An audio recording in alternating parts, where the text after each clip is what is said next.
காதல் இல்லாதது ஒரு வாழ்க்கையாகுமா?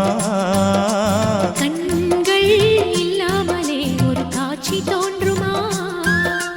காதல் இல்லாதது ஒரு வாழ்க்கையாகுமா? கண்கள் இல்லாமலே ஒரு காட்சி தோன்றுமா? பெண்ணை தொடாதது ஒரு பெருமையாகுமா?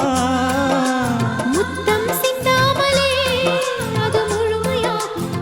முழுமையாகுமா? காதல் இல்லாதது ஒரு வாழ்க்கையாகுமா?